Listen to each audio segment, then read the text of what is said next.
Admiral Zethkar of the Hegemony's Third Fleet stared at the blue marble suspended in the void before him. Its surface swirled with white clouds and brown continents. Such a primitive world, he mused, yet it had somehow managed to destroy two of their scouting fleets. The humans called it Earth. "Status report," he commanded, his 6 arms working across multiple control panels simultaneously. "All 10,000 vessels are in position, Admiral," his tactical officer reported.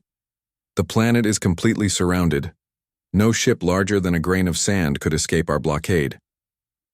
Zethkar's mandibles clicked in satisfaction. The Galactic Hegemony had ruled the stars for millennia, bringing order to countless worlds. These humans would learn their place just as all the others had. "Open communications to the planet," he ordered. The view screen flickered to life, showing a simple room with a single human seated at a wooden desk. The creature was elderly, with white hair and wrinkled skin, wearing primitive clothing. Yet there was something unsettling about the way he sat, perfectly calm, hands folded with what humans called a smile playing across his features. "I am Secretary General Harrison of the United Earth Government," the human said before Zethkar could speak. "I assume you're here about our recent disagreements?"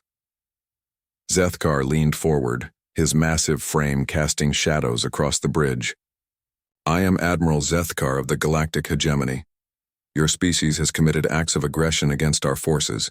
You will surrender immediately, or we will reduce your world to ash." Secretary General Harrison's smile widened. "Ah, yes. You're referring to the 2 fleets we destroyed when they attacked our colonies. Tell me, Admiral, did your superiors inform you why those fleets were destroyed so easily?" "Your primitive weapons got lucky," Zethkar snarled. "But luck will not save you from the might of 10,000 warships." "Luck?" Harrison chuckled, a sound that somehow made the Admiral's exoskeleton crawl. "Admiral, may I ask how old your species is? Spacefaring, I mean." Zethkar's eyes narrowed. "The Hegemony has ruled the stars for 50,000 of your years. Why do you—" 50,000, impressive." Harrison nodded appreciatively. "We've been in space for barely 200 years. Do you know what we were doing for the 200,000 years before that?" Something cold settled in Zethkar's chest. Around the bridge, his crew had gone silent. "We were killing each other," Harrison continued conversationally. "Not in the clean, civilized way you probably wage war, with honor codes and rules of engagement. No, we perfected the art of destruction. We learned to kill with everything from sharpened sticks to weapons that could crack continents. We fought with such dedication that we nearly drove ourselves extinct dozens of times." Harrison stood and walked to a window, his hands clasped behind his back. "Do you see, Admiral? While your people were building their civilization, exploring the stars, creating art and poetry and philosophy, we were learning to kill.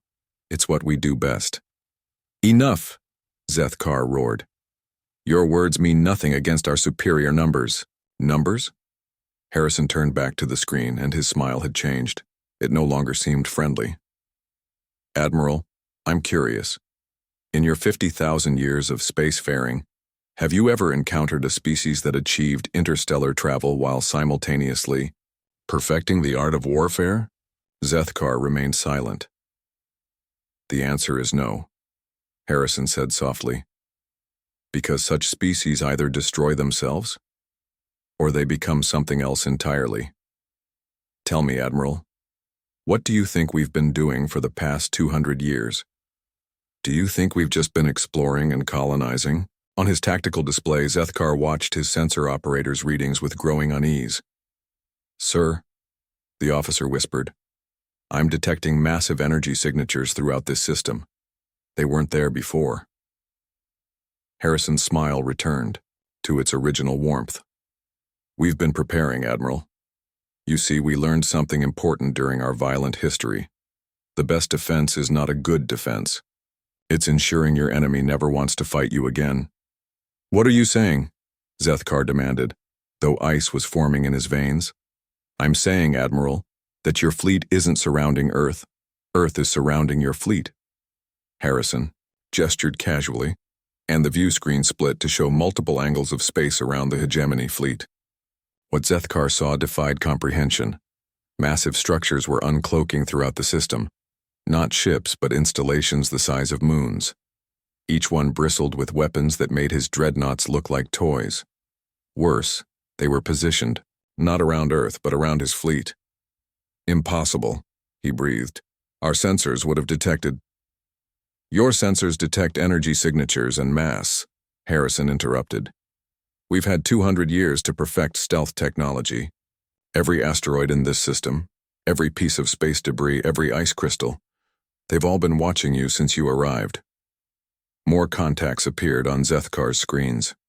Ships were decloaking behind his formations, above and below them, integrated so seamlessly into the system's natural features that they had been invisible. Not hundreds of ships, millions. You wanted to know about our recent disagreements with your scouting fleets? Harrison continued. We let them scan a few of our outer colonies, let them think they understood our capabilities. Then we gave them exactly the fight they expected, and destroyed them with weapons they never saw coming. Zethkar's communications officer looked up with terror in his compound eyes. Sir, we're receiving surrender demands from 500,000 different sources. You see, Admiral, we learned something during our violent history that apparently your peaceful civilization never did. Harrison's voice was still calm, still friendly, but his eyes had gone completely cold. It's not enough to be able to destroy your enemy. You have to make sure they understand completely and utterly that they never want to be your enemy again. The view screen zoomed out, showing the tactical situation. Zethkar's mighty fleet of 10,000 ships sat in the center of a sphere of human installations and vessels that numbered in the millions. Each one was aimed at his forces. So here's what's going to happen, Harrison said, sitting back down at his simple wooden desk. You're going to take your fleet and leave. You're going to return to the hegemony and inform them that Earth is under new management. And you're going to make sure they understand that any future visits to human space will be social calls only. And if we refuse? Zethkar asked, though he already knew the answer. Harrison's smile became genuinely warm again. Admiral, in our short and violent history, we've never encountered a problem that couldn't be solved with the right application of overwhelming force. Don't give us a reason to add the galactic hegemony to that list. Zethkar stared at the human for a long moment, then at his tactical displays showing the impossible odds arrayed against his fleet. Finally, he turned to his communications officer. Signal the fleet, he said quietly. We're leaving. As the hegemony ships began their withdrawal, Harrison raised a hand in what appeared to be a friendly wave. Safe travels, Admiral, and remember, humanity is always willing to discuss peace.